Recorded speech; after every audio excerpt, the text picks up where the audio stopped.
Hello everybody, George Pelayo. Today I want to talk about 25 things that I had to overcome in my journey from being a brand new entrepreneur to being a seven-figure earner in the business. This could probably be a 5-day video, but it's not going to be a 5-day video. But I want to talk about 25 different things that I had to overcome. We run a life insurance business. We market life insurance and retirement products. We sell life insurance. But the other side of that business is that we recruit, license, and train agents in the industry and then teach them how to be sometime, part-time, full-time, all the time people, how to become leaders, how to build teams, how to open offices, how to handle finances, how to handle challenges, how to handle communication better, how to build other leaders. So there's a lot of leadership development, sales, marketing, business, life. You're coaching people going through marital challenges, financial challenges, physical challenges, emotional challenges, spiritual challenges. Like, you're coaching people. I've been in business now 18 and a half years at the time of this video, and we have thousands of agents. And I could tell you that anything that somebody can go through, we've experienced it.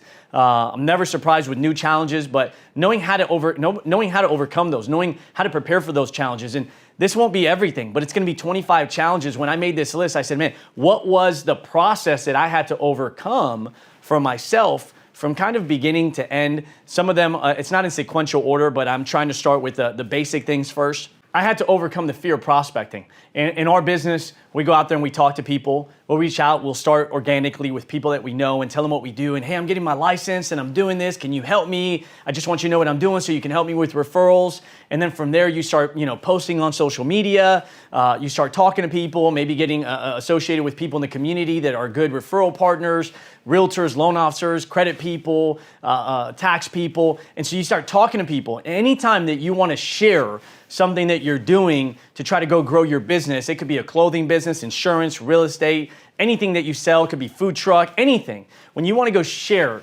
something that you're doing with other people because you're looking for more clients, you're looking for more employees, you're looking for more agents, you're looking to grow, you're prospecting. And so I don't come from sales. That's not my background. I come from service. I used to serve people food in the restaurant business. I'm a former server from Red Lobster, Olive Garden, Geno's, Baroni's. I'm a restaurant person. I'm used to people coming to me. So for me to have to go to people, for me to have to go expose myself to this rejection, man, that was so painful. You grow up your whole life and they're telling you what? Don't talk to strangers. And now you get into business and your whole job is to go market yourself and go promote yourself and go talk to strangers. So I had to overcome that fear of prospecting. And I remember this gentleman saying that in our business, you're looking for who's hungry. Just like a server goes up at a table and will offer you water. If somebody reaches out and says, hey, I don't want any more water, that doesn't make you a bad server. Just if somebody says, no, I'm not interested in whatever you're offering, that doesn't make you a bad person. Your job is to see if they're hungry. Your job is to see if they're open to what you're offering. So you got to change. It has to be a psychological shift on the way that you hear no, that you see no. And for most of us, no is such a dominating word, such a controlling word in life. No, you can't do that. No, you can't have that. That we hate hearing no because we feel like we're personally being rejected. And instead of somebody saying, hey, and I had to learn this, they don't know who you are. They don't know what kind of son you are, what kind of person you are, what kind of friend you are, what kind of leader you are. So they can't reject you. They're just rejecting your offer. So I had to desensitize myself from that. And the only way that I was able to do that is through massive exposure and getting so many no's where no's didn't bother me anymore. And so I wish there was a shortcut. You can read books, watch videos. At the end of the day, you got to go get punched in the face. You got to get bloody. You got to go do it. And eventually you realize that, hey, I'm still okay, right? And you already have a no if you don't ask the question. And that no is just helping you say, okay, well, that's one less person that's open. Let me go find the next one. Law of probability, right? If somebody tells me no, I'm closer to a yes. And so I had to change my mindset on how I looked at that. The second thing I had to overcome was a lack of support from people that loved me and wanted the best for me, but didn't really understand what I was doing. I remember getting feedback from my father who's like, hey, I don't know if that's really, why are you having to pay for your license and why are you having to pay for software? That doesn't make sense. If that's a job, right, they should pay you. And so I called my broker and I said, hey, why am I having to pay for this? Because my dad asked me this question. I was young. I was 18, 19, hadn't built a business before, so I didn't have that entrepreneur, business owner mentality.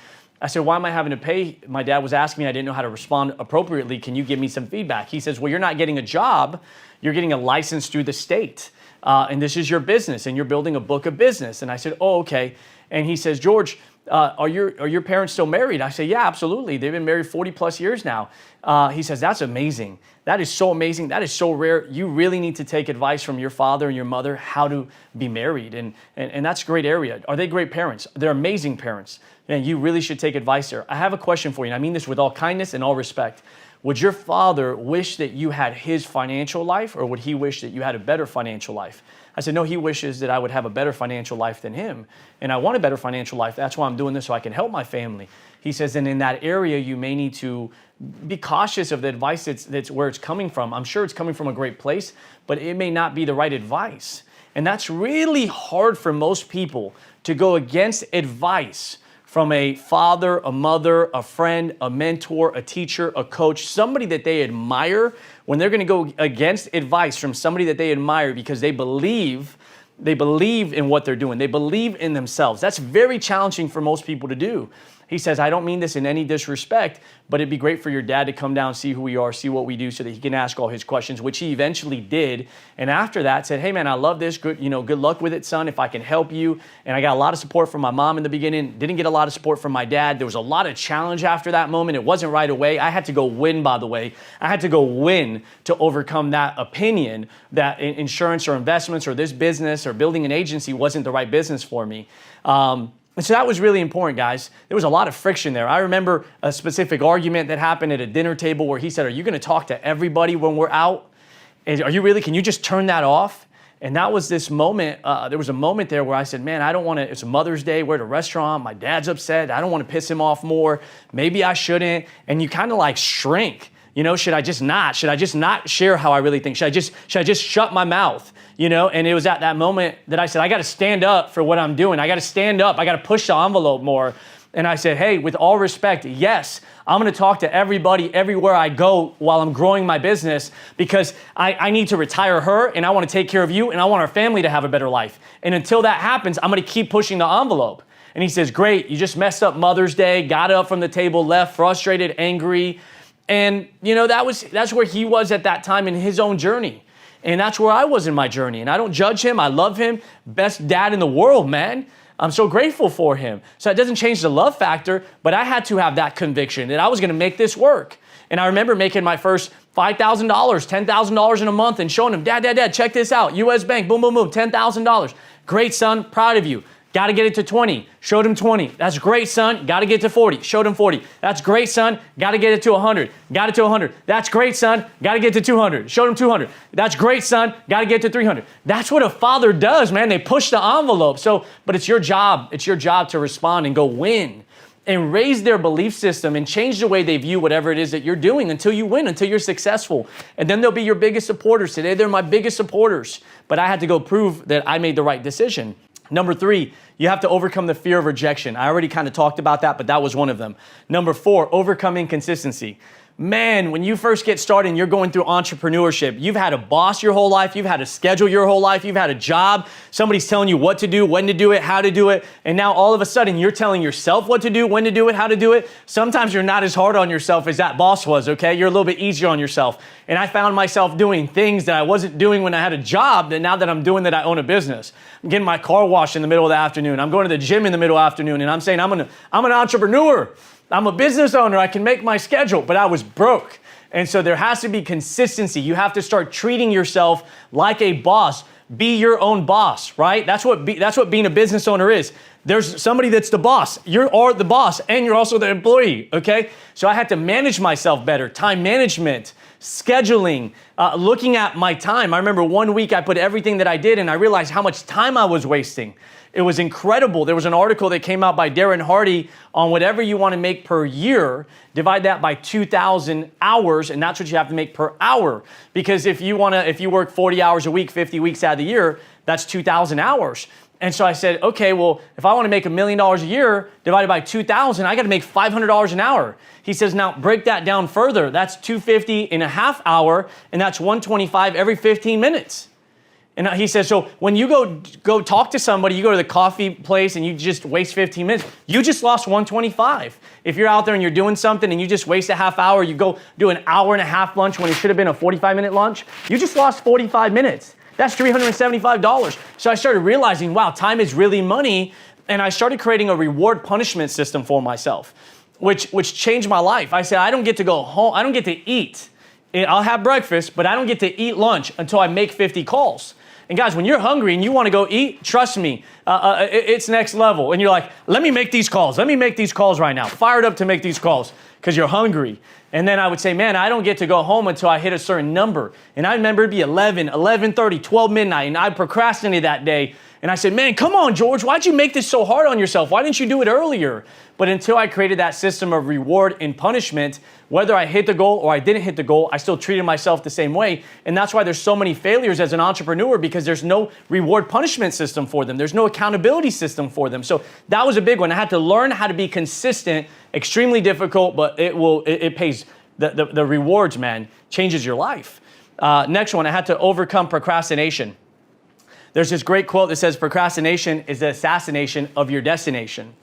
And there's this other quote that a friend of mine said, that procrastination is believing that God owes you another opportunity to do the things that you should have done yesterday.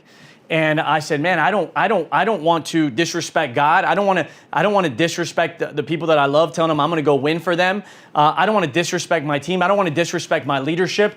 I got to go do it today, right? There's this quote that says, don't leave anything for tomorrow that can be done today.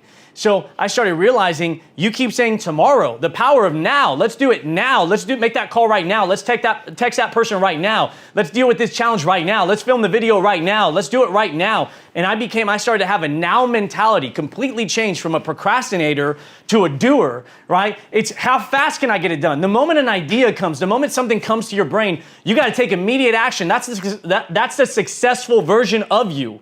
Telling yourself what to do, and you either turn that volume down or you turn that volume up. And if you're looking for pleasure right now, you're going to have pain later. If you're willing to pay the price right now, you're going to have pleasure later. That's why there's a great quote that says, the harder you work on yourself and the harder you work, the easier life is on you. But the easier you are on yourself, the harder life is on you. So I wanted to make life easy on me, so I started doing the hard stuff up front. So I had to stop procrastinating. Next one, I had to overcome other people's skepticism. They didn't believe in what I said. They didn't believe in what I was doing. They didn't believe me. And guess what? They didn't have a reason to believe me. I had to change that. I had to go build a reputation that you should believe, because here's my track record.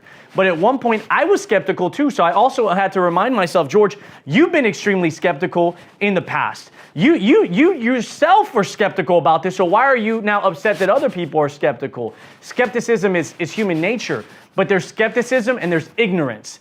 And they're very two different things. Skepticism is, I don't understand this, but I'm going to come from an open mind, an open position, and I want to learn. Please educate me. And I haven't formed an opinion. And then there's ignorance. I have no idea what this is, but I've already made a decision based on no facts, based on no credibility, but I just think I'm right. Most people that are ignorant, they're not dumb people. Don't get that confused. They're ignoring the situation. They're ignoring truth. They're ignoring growing. So I had to understand that process, but skepticism was an issue that I had to overcome. Because if you're in sales, the moment you start talking to somebody, guess what? They're skeptical.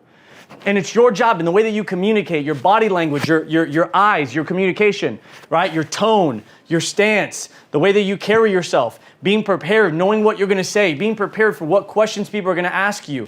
In our business, we have something called FAQ. So there's a lot of questions that are constantly being asked, and you got to be prepared for those. And once I learned that, hey, there's only so many things people are going to ask, and there's only so many different scenarios, I then was ready for it. And then I still wasn't good at it, but I kept doing better and better and better, and eventually my confidence, right? People started buying my confidence instead of buying my skepticism. Instead of buying my insecurity, they started buying my confidence. That was a breakthrough. So you got to get better to get to that level where people can tell that you're a professional at what you do. Next one, I had to overcome people quitting. This was a big one.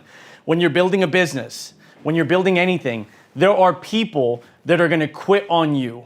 There are people that, unfortunately, you're going to be like, man, this guy's going to be my best guy. It's going to be my best girl. Man, this couple's awesome. And then they would quit. And when they would quit, a portion of your enthusiasm and your excitement, it can be diminished. Man, doesn't anybody want this? Isn't there anybody? And you be careful and watch yourself. Watch the watcher. Be careful how you process this, right? Because in that moment, I was discouraged. I was discouraged. And I remember there's such a great quote, a great story on discouragement that says the devil's having a going out of business sale. And in that, this guy's looking for something to go buy as a collectible. So he finds this wedge, kind of like what you put underneath a door, like a door stopper. And he finds this wedge and he says, hey, why is this so expensive? He says, because, oh, that one? See, the bad people, they get themselves. They make plenty of mistakes. But the good people, I just have to get a wedge of discouragement inside of them. And as soon as I can, they'll start doubting themselves. And when they start doubting themselves, they'll start making failures and bad decisions, and eventually they'll lose. So I just got to discourage people. So I had to understand that, hey, this person's quitting on me, and how am I responding emotionally to this and psychologically to this? And I had to understand that, hey, I had to differentiate. Hey, this person, probably this isn't the first time that they quit, and it probably won't be the last time that they quit. And guess what? If you're going to build something big, you have a lot of people who are going to quit on you. Colleges have people that quit on them. Businesses have people that quit on them. Church have people that quit on them. Relationships have people that quit on them. Everybody's dealt with quitting in some form, and it's just part of life. And if you want to be successful, get what? Get ready for more quitting, because more people are going to quit because they don't last. They're not going to be able to go on this journey with you. And there'll be a few people that do go on the journey with you, and those people, you become grateful. They become your partners. They become your best friends. You typically do life with those people. There's this quote that says, blood makes you related, but loyalty makes you family. And so those people that are loyal and they have the same spirit, the same mindset, the same vision, the same goals, those are the people that you want. But you're going to have to go through a lot of people to find those people, and you got to be mentally strong along the way. And when people do quit on you, guess what? Go harder. Go harder. Go do more. Go recreate yourself. Great, you're going to quit on me? No problem. Watch what I'm going to become. You're going to wish you would have had a partnership with me. I'm going to prove to you that you made a bad decision. So prove them wrong again. Next one, I had to overcome chargebacks, financial setbacks. In the insurance industry, somebody cancels a policy. Depending how long they've had it, if it's in the first year, there's a prorated chargeback. I had to overcome that because as an entrepreneur, and by the way, it may be a refund, it may be a sale that doesn't get approved, it may be a loan that doesn't get closed, and you were counting on that commission. See, when you're an entrepreneur, you're a lion in the wild looking for something to hunt, it's looking for something to eat so that you have food that day. Right? And there are two lions. There's a lion in the zoo, doesn't have to worry about what they're going to eat that day. You know, they're going to get breakfast, they're going to get lunch, they're going to get dinner, but they've given up their spirit for that. And it wasn't really their choice. Most times these animals are captured, put into captivity. I do understand the whole, they weren't healthy, and that's why I get that part. But man, I would never want to trade my freedom for a guaranteed meal. And that's why I tell people when I'm doing an interview, I'll say, hey, there's two lions. Which of these would you rather be? Would you rather have to wake up every single morning and go hunt and find something to eat that day, but you're going to bed on the plains of Africa looking up at the stars, you're completely free, you're the king of the jungle? Or would you rather be the lion that's getting a breakfast, lunch, and dinner, but you have a cage and a box that you live in? Which one do you want to be? No, I want to be that lion. Are you sure? Because you got to hunt. That's the difference between being an entrepreneur and being an employee. You got to hunt, and it's not easy. You don't know when your next meal's coming. And that's why I love our model, because people don't have to go full-time right off the bat. They could do it sometime until they make enough money part-time. And then from there full-time, I made that mistake. I went full-time right away because I was excited and I believed in myself, and I paid the price for that. But that put me on death ground.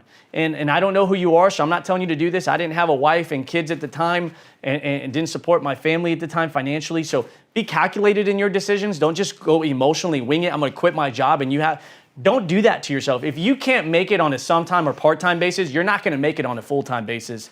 You don't need to punish yourself to be successful. That's what I did. I wish I would have done it different. But anyways, so you have to be prepared for that sale not to go through. You have to be prepared for that refund. You got to be prepared financially. You know what that makes you do? Be a better steward. You know what that makes you do? Say, okay, I need to get ahead financially. Let me go ahead and make sure I know what I need to sell, how much is going to get approved, and then when I'm going to get paid. And then from there, what are my expenses? And then what's left over? And you start managing your finances like a business owner. See, companies look at their total annual expenses, their total annual income, and then they make decisions. Most people look at what are my bills this week, what's in my bank account right now. They're not processing it the same way. So when you become an entrepreneur, you got to start thinking longer. You got to start thinking further out. You got to start planning further out financially as well. And that when you start doing that, that's also the point that you realize, wow, I really got to be consistent because I want my income to be consistent. Inconsistent results stems from inconsistent thinking. So your thinking has to start become more consistent. You have to become emotionally balanced. And this man said this to me a long time ago. It's never as good as you think it is, and it's never as bad as you think it is. It's typically somewhere in between. He also said, you're not as good as you think you are, but you're also not as bad as you think you are. You're typically somewhere in between. Because on the highs, we think we're untouchable, and on the lows, we think we suck. And that's just really not how it is. It's probably not as bad as you think it is, and it's probably not as good as you think it is. So I started being able to plan further out, think further out, manage my finances better, work harder. When I had a victory, I wouldn't follow that up with casualness. I did that. That was a process. I'd win, make a lot of money. Man, I'm doing okay. And a lot of money for back then. That obviously has changed. But I'd win, and then I'd, let me go spend, let me have a good time, and then my bank account would shrink, and I said, oh man, and I'd get back to desperation. I can't spend this, I can't spend that. And I started realizing that I had habits, that I would win, and then I would plateau and kind of get comfortable. And I had to raise my expectation, raise my standard. I had to raise my identity. I had to keep growing my identity while I was winning. Because if you don't keep growing your identity while you're winning, that win will slow you down because your wins surpass your identity. And eventually you'll come right back to whoever you are, whatever your standard is, you'll come right back to that number. So it's so important. Make sure that you're growing your identity while you're winning. But that was the financial part of it. I had to overcome ungrateful people. If you're gonna maintain a positive energy in life, and you're gonna maintain a positive spirit, and you're gonna maintain a positive outlook, there's going to be a lot of people that you do things for. And I'm sure I've done this to people. And I've tried to make amends and apologize wherever I can and fix that relationship and be a better person and change my reputation and change the way that I'm looked at by anybody where it hasn't been a gratitude all the time. When I was younger, there's a selfishness that you have as a child. Man, it's all about me, and man, and when you cry as a kid, you get attention, right? You complain, you get attention. And there are people that are professional complainers because every time they complain, they get attention. And you got to be so careful on who you go to when you're having a challenge, because if you go to somebody and they tell you what you want to hear again, you're probably not going to make it in life. You got to go to somebody that's going to tell you what you don't want to hear. So we build this habit of complaining and getting attention, and it's me. And it's such a small way of looking at life. When you think about everything that's been done for you, from everybody who's poured into you, from everybody who's supported you, from everybody who's helped you out, from everybody who's encouraged you, from everybody who's prayed for you, for everybody who played a role, whether it was they're still in your life or they just played it for a season. Man, you got to be so grateful to wake up. We take it for granted that our heart beats independently. We take it for granted that we can breathe. We take it for granted that our bodies work until they don't. We have this human nature of taking things for granted. And the people that we're around the most, we take them the most for granted. And so I had to start changing my spirit. And I remember I did these affirmations. And I said, okay, I'm going to change my life. So I'm going to do this set of affirmations. And I said, I'm going to write out what kind of person I want to attract. And the number one quality that I put on there of people I wanted in my life, I wanted people that were excited. I wanted people that had a positive spirit, that were optimistic, that were encouraged. And so I'd wake up in the morning and I'd read these affirmations. And I'd be like, man, I do not want to get up this morning. I'm not fired up this morning. I'm tired. Man, it's cold outside. It's raining. Man, I'm dealing with this. That person pissed me off. And sometimes I'd wake up in that spirit and I'd go into my shower and I'm reading my list of affirmations. And I said, I'm not going to read this list until I've mastered number one. I won't go to number two because we'll read a lot, but we don't change anything. And so I'd get in there, and for a whole year, I never got to number two. Because while I was in the shower, I'd read number one, and it said, I'm excited. And then this would be the process. I'm not excited. I'm not excited. I'm not excited. But no, I'm excited. I'm not excited. I'm excited. Say you're excited. I'm excited. Okay, you're not excited. So what are you excited about? And I'd start processing this. And I say, well, what? Okay, I'm excited that I have a hot shower. I'm excited that I live in America. And I realized that excitement was really gratitude. So then that changed to, man, I'm grateful that I have a home. I'm grateful that my body's up this morning and it works and it's healthy. I could be in a hospital right now. Man, I'm grateful I can call my mom right now and I can hear her voice still. Not everybody can do that. Man, I'm grateful that I live in America. Not everybody can do that. Man, I'm grateful that I can be an entrepreneur, that I'm in control of my life because not everybody is. Man, I'm so grateful for this. I'm grateful for the people that are committed. I'm grateful for the people that show up. And I started looking at the things I have versus the things I don't have, and my attitude changed.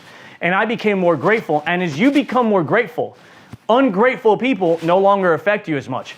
You still have to give them grace. You still have to understand that they're on their own journey. So this is not an easy thing to deal with because you still got to learn to love them even when they're not lovable. And that's what real leaders do. If they matter to you and you want to maintain that relationship, you got to learn how to do that. But you're going to have people that are going to go through seasons of ungratefulness in their life, and it's your job to lead them and love them through that season. And eventually they'll come around and say, hey man, I'm so sorry. The right people will eventually come around and say, hey, I didn't take you, I didn't value that. That was my mistake. What can I do to improve our relationship? I want you to know I'm sorry. And man, they just learned. But who are you when you're going through that process? Next one, I had to overcome my own ego. Sometimes your ego, they say you have an ego for two reasons. Either one, you've built a lot of things, you're very successful, or two, you haven't built anything and you're just very insecure. At that time, I hadn't built anything, so I didn't really have a reason to have this big ego. And I sit with people, and what's crazy is the people that have built the greatest companies, the greatest businesses, the greatest lives, the greatest families, the greatest marriages, they have the least amount of ego. And the people that haven't done anything have the biggest ego. It makes no sense, but it does when you understand where ego comes from, that most of the time that's insecurity. So they're projecting a confidence that they don't have.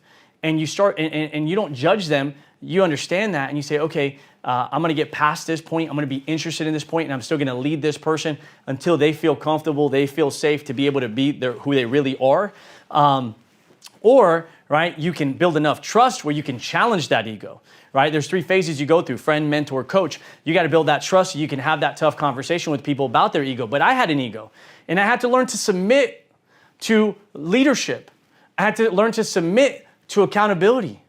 I had to learn to submit. And it was like, man, you know what? I'm just going to give in. Why am I fighting this so strong? You know, if it's the right thing, you got to submit to the right thing. It's kind of like the story where, Jonah's running from God, and then, the whale eats him, right? And he finally said, okay, man, I'm going to stop running. And you run because you're afraid. You quit because you're afraid. You give up because you're afraid. I'll never forget that conversation that Pat had with me, and it was about ego. And I said, you know what? Hey, it's the beginning of my career. And I said, you know what? This really isn't for me. I'm not going to do this. I don't want to do it. I'm not passionate about it. And he asked me a question. He says, are your whys still important to you? Retiring your mom, traveling the world, helping your family, building your wealth? Yeah, it is, of course. Have you found something that's going to allow you to do this faster? Better environment, better coach, better system, better products, better everything? No, I haven't. He says, well, then you're not quitting because you found something better. You're quitting because it's hard. And that just makes you a quitter. Man, that was an ego. Man, I don't want to hear that. But it was so true. And at that moment, every time things got difficult in my life, I quit. I found some kind of reason. Well, I'm just not passionate. Well, I'm going to go do something else. Or you know what? It's just not the right. All these BS things we say to ourselves to make us feel comfortable with the process of quitting. So I had to surrender. I had to downgrade. I had to submit. There's a great book called Ego is the Enemy. I had to improve in that and become more humble, become more grateful. Next one, I had to overcome being uncoachable. There are people that are uncoachable, and nobody wants to coach an uncoachable person, so they eventually get less coaching, and you don't value that. There are moments in my career where I didn't value that coaching as much as possible. I took it for granted. You see other people surpassing you. Why? Because they stayed aligned, they stayed connected. It's kind of like the tree that grows up next to a river or a stream, right? Its roots are always getting watered. As you start to drift away and you start to become less coachable, now you're further away from the source. And unfortunately, if you could get there by yourself, you'd already be there. So you're not that good as you think you are. You need help. And everybody that's successful, they have more help, by the way. They have more coaches, more support. There's a great book by Kevin Lawrence called Your Oxygen Mask First. And it says that the most successful people have the biggest support teams. And it's a great book. I'd highly recommend you to go read it. And so I started realizing, man, I need to be more coachable. Again, that goes with the ego, so they go hand in hand. Next, I had to overcome being unaligned. In our business, when you look at birds and they fly behind each other because they're leveraging that momentum because that first bird is breaking that friction, right? And so they flow. Or when you look at a team of dogs, right? A dog sled team, and they're running, man, they're carrying each other's momentum. When you drift out of line, right? You look at two cars, right? You'll typically see them following each other, right? when you drift out of line, now all of a sudden you're experiencing all that pushback. You're experiencing that friction. And so being aligned with the right people, being agreeable, being working hand in hand, all these things, ego, uncoachability, unalignment, they all tie into the same spirit. It's a spirit thing. You need to humble yourself. You need to be grateful for that person that you have. So these are things that I had to overcome. I had to overcome other people's opinions. I kind of shared that earlier, but it wasn't just family. And then it was teammates. And then it was eventually I had a conversation with a mentor, and I said, hey, this is the reputation I feel like you're giving to me. And he had a real tough conversation with me. And he said, George, I can't give you a reputation. The world tried to give me one, and I didn't allow them to. It's your job, George, to make sure you give yourself the reputation that you want to have with everybody, with your family, with your friends, in the marketplace, in the business world. Only you can give yourself the reputation that you want. And that was a strong moment in my life where I said, man, what a breakthrough. I really am the only one that can create my reputation regardless of what other people say. I get to create that reputation by being so consistent that eventually the way that the world sees me is the way I see myself. I want to say that to you again. The way that the world sees you is the way you see yourself. So it's your job to see yourself as a person that you respect and you admire, and eventually other people will see you that way as well. Next one, I had to overcome my own issues. You may have issues. We teach our guys there's 4 G's: greed, gambling, gluttony, and girls. Typically, every great man struggles with one of those 4 G's. Women, greed, gambling, gluttony, and guys. It's typically one of those things that hurts people in life, guys. So you have your own issues. Maybe it's drinking, maybe it's smoking, maybe it's pornography, maybe it's negative people, maybe it's going and spending time with friends that you may love them, but it's not the healthiest thing for you. Whatever you have to overcome. Maybe it's spending habits. Maybe it's time management. Maybe it's planning. Maybe it's preparation. Maybe you're a professional winger. You know the things that you have to overcome. So whatever those issues are, you're going to have to work on it. You're going to have to work on it. And I'll share a couple of mine with you. You also have to overcome issues that you don't know you have. Well, how do you do that? You have conversations with people that know you and say, hey, where can I get better? I remember one time I did a survey and I said, you don't need to tell me your name. You don't need to put anything on there. I just want you to answer these questions and rate me on a 0 to 10 and tell me where you think we can get better. And I asked the people I was working with for that. And I valued, obviously, these are performers. Somebody that is not a performer, their opinion doesn't have as much weight as somebody that is. And I said, okay, these are areas that I can get better at. But I needed to ask for that feedback. So maybe you need to sit down and have conversations with people that know you and say, hey, where can I improve? Where do you see that I can get better? Where do you see that I have issues? And if you're lucky enough to have people that love you in your life and will tell you the truth, man, that advice is invaluable. So go seek that from other people. Here's some of the things that I had issues with. I had to overcome anger issues. I grew up in a certain way, hot-tempered Cuban dad. Sometimes you don't like the way that somebody speaks to you, and then you become an adult and you do the same thing to other people. So I had to overcome my anger. My first thing when somebody does something is, bam, I want to snap, and that you can't do that. You can't do that because it's not a mature way of responding to challenges. It also tells you that how small you are. When you're bothered by small things, you're a small person because the world's going to push you and break you in so many different ways. So you have to take self-control. You have to take assessment of, man, how am I reacting to the situation and what is it triggering inside of me? Why am I angry? And oh man, that's such a tough thing to do when you go layers deep. Why am I angry? Well, that person was disrespectful. Okay. But why did that bother you? Because they could be disrespectful. If somebody's disrespectful, you don't know, it doesn't bother you. Because, man, they should appreciate me more because I've done more for them. Also, you don't feel appreciated. Interesting. Okay, let's process that. Why does that make you angry? You got to go layers deep into something. Instead of what, why? Why? Why does this bother me? Go do that work. It's the best work you'll ever do. The best book you've ever read is your own book. It's who you are as a person. So super important. I had to deal with anger. I had to overcome hurt, right? Sometimes you've been hurt in the past. And I'm a big believer in therapy. My mentor told me, you need therapy. And I said, who's this guy talking to telling me I need therapy? The hell's he think? I think I got mental issues. And guess what? I have mental issues, okay? I think therapy, everybody should do therapy. Just make sure you pick the right therapist. I've also chosen the wrong therapist at a moment in my life, and that did not work out good. So pick the right therapist, somebody that has the life you want to live or is going to understand your situation. But I had to overcome hurt. I had to really process it. Okay, that's why I feel that way. That's where that stems from. I remember I was having a conversation with somebody, a therapist, and we're talking about relationships, and then they're like, so how was your mom and dad? I said, listen, I do self-development for a living, okay? I don't need to talk about my mom and dad. I need to talk about this situation. This is what I need help in. And she says, hey, I totally get it. I understand.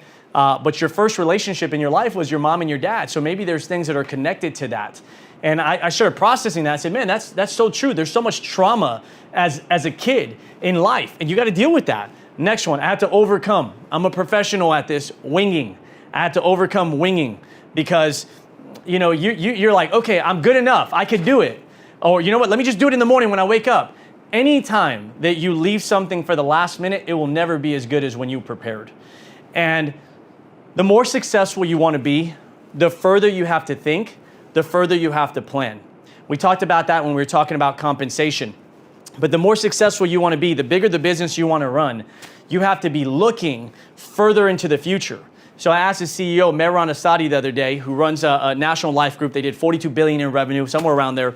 And I said, hey, how far out do you look? And he says, well, I look 5, 10 years out. He says, company-wise, we're 3 years out. Right? We look at those numbers. So I want you to think about this. This is a CEO running a multi-billion-dollar company looking a decade into the future.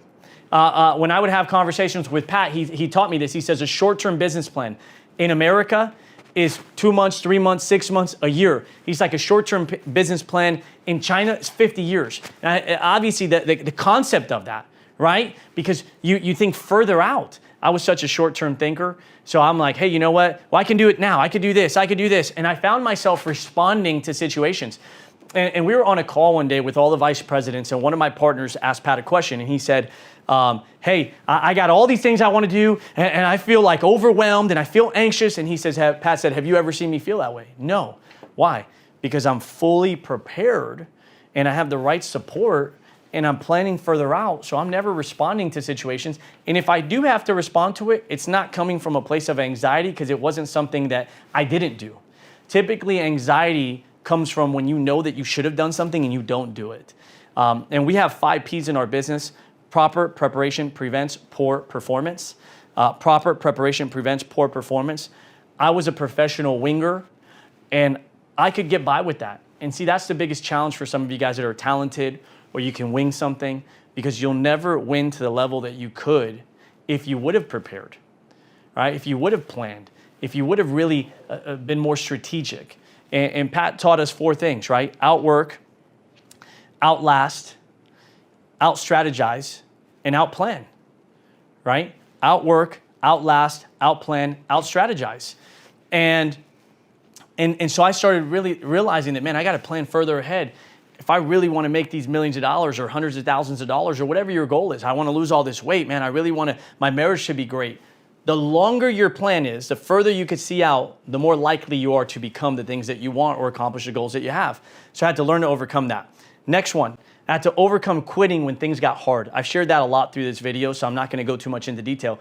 But if you quit when things get hard, you're building a muscle and a habit of quitting. When things get hard, that means you need to get better. There's that quote that says, don't wish it was easier, wish you were better. The things that are hard because of who you are in the moment. Maybe your skill set is low. Maybe your resources are low. Maybe your abilities are low. Maybe your muscles aren't that strong, so that's really hard right now. The things that are hard are what are preparing you to be successful. So instead of running from them, that is, pain exists for a reason. It's there to tell you something's wrong so that you can fix whatever's causing the pain. When you feel like quitting, there's pain. And that pain is telling you, you're not good enough, you're not smart enough, you're not hungry enough, you're not consistent enough. So instead of quitting when it gets hard, lean into the pain and use that quitting as what you need to improve in. It'll become your teacher. One of the greatest teachers in my life is failure, because it tells me where I need to focus and where I need to get better. Next one, overcoming blaming others. This is something that the world does phenomenal. Well, you know what? It wasn't my fault that relationship didn't work out. She was crazy.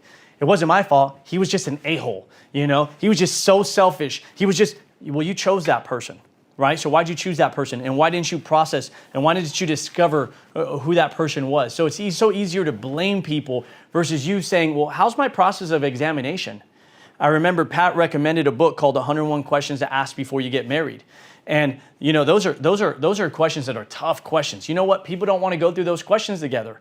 They're like, I love you, and the infatuation phase and all that stuff, and you make decisions based on feelings. Well, when those feelings go away, and now you're in a relationship and you're committed, and you've been in a relationship for a while, and you're, maybe you've just been together, you're engaged, or you're married, and now you're dealing with these challenges. Well, how could you have done better in the beginning of asking better questions? So again, even if you don't like that you're in that situation, who put yourself in that situation? Stop blaming other people. Now, maybe you're going to learn through that situation that that's not what you want, and it's not going to work out. But when things don't work out, if you don't find the lessons from the failure, you're going to repeat them.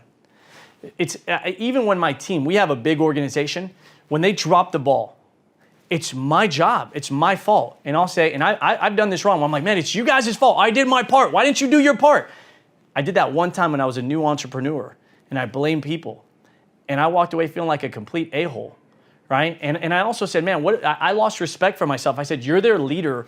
Why didn't you prepare better, train better, inspect more? Why weren't you more urgent? Why didn't you raise the standards? Why didn't you have more people? Why didn't you bring more people into your organization? Why didn't you help more clients? Why didn't you do more yourself, George? And so I started taking that responsibility on myself. And I will tell you that anytime something goes wrong, the first thing I used to do was, who can I blame? I also have learned that from people, because you learn that. Well, man, if you didn't do that, if you weren't late, we would have never been at the light at that time, and we never would have gotten in the car accident.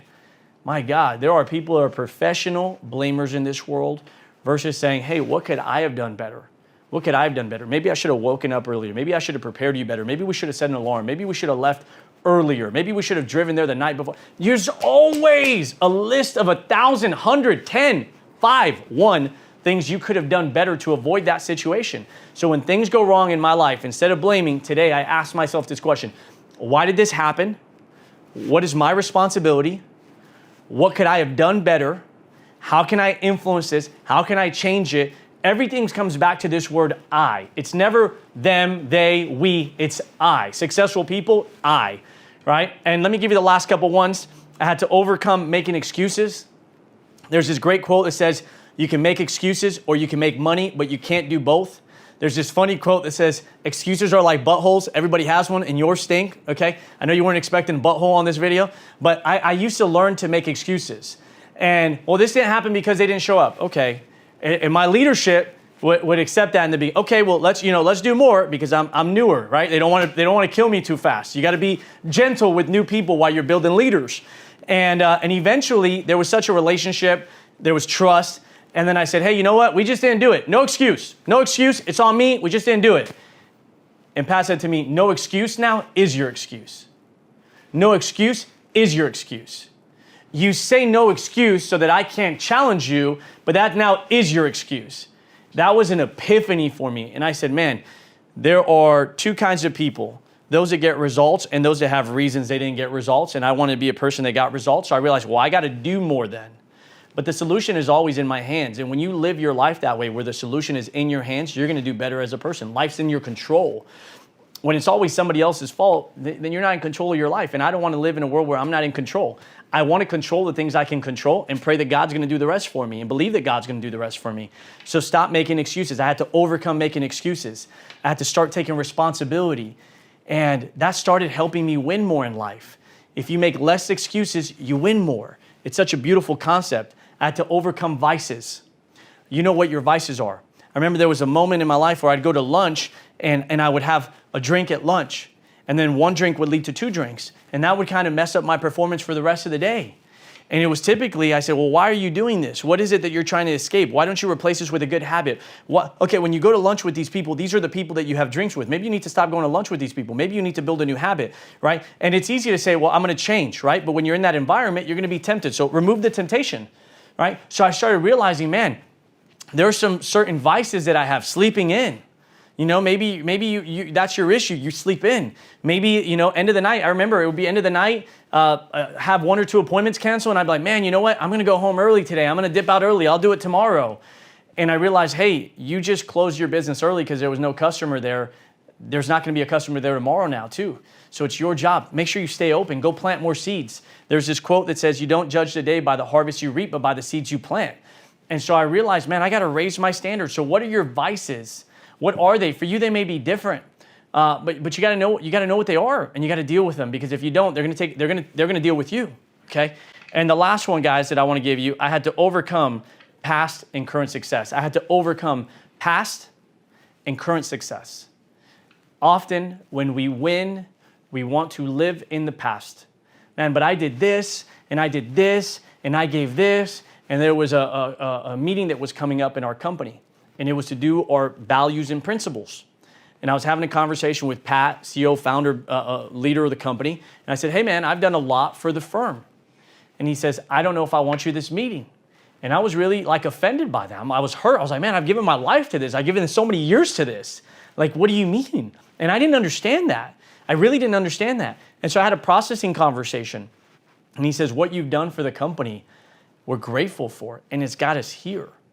But where we need to go, we need people that are present today, committed today. And that was a learning lesson for me as an entrepreneur, because we have this, again, ego of like, man, but don't you know what I've done? And don't you know who I am? And don't you know how much I've given? And I realized that as an entrepreneur, George, what's your standard? If you have people that have done a lot for you in the past and they've succeeded in the past, do you value them? Yes. But what do you need today, George? Man, I need people doing it today. Well, then if that's what you need, then that's what the company needs. And it was an epiphany that I had of, you really have to bring value now, that what you've done in the past, it's not that it doesn't matter, but it's not helping the company today. That's maturity. And so your past wins, while they're great, don't get stuck in them. I'll win, I'll celebrate, and then I set the next goal. And a lot of people will ask me like, George, man, do you ever just think about how much you've done and what you've done and how far you've come? And I say, no, I don't think about that. I'm grateful. I'm in the moment. I try to be in the moment as much as I can, but I also know what I'm going to create in my life, and I know that that's going to take some time. The dream life that I have, it's a 20, 30, 40-year run. And to really create a legacy, to really change my family's last name, to really make a stamp on who Pelayo is, to really put my entire Pelayo family in a different financial position in this world, to really create opportunities, to really be able to love my family and lead my family the way I want to, I need the resources. And that's the problem, is that most of the time on this journey, we get satisfied along the way. And I remember I was making $400,000 a year. I was living in a beautiful apartment. I had 6 figures saved, and I was having a conversation with God. I said, dude, I'm not happy. And he's like, because it's all about you right now. And I went and did a mission trip, and I saw how people live in the world. And I said, man, all you're focused on is yourself. And there's this quote that says, the life is harder when you focus on yourself and easier when you focus on others. And I started saying, man, I really got to get to serving people. The need is so much greater. The need in this world is so much bigger than my need. And if you make other people's needs your needs, and you go out there and you want to serve the world, right, then naturally you're going to win at 10 times higher levels, 100,000 times higher levels than you going out there and just serving yourself. And so I stopped looking backwards, and I started setting goals that were large enough for me to get excited about, but close enough to attain. And that time frame for you may be different. For me, there's goals there where it's like, man, if I hit this goal, I get to go get a massage. If I hit this goal, I get to go watch a movie. And you may say, what are you talking about? You're a multi-millionaire, but you have to give yourself a goal to go watch a movie? I give myself small goals. It's that reward punishment concept till today. And so I value those things. Man, if you hit this, you get a weekend where you get to go with your family for a weekend. If you do this, you get to buy a new car. If you do this, you get to upgrade. And so there's goals now that I have, and that's just gotten bigger and bigger and bigger. You know, it went from, man, if you do this, then you get to help your family. And I remember buying my mom and my dad, helping them with the down payment of the house and being able to assist where I could financially. And I remember taking my dad to a dealership and buying him his dream car. And then I remember building my savings up. I remember buying my dream car. I remember the day I went and bought the Ferrari and then drove it home to my dad and surprised my dad.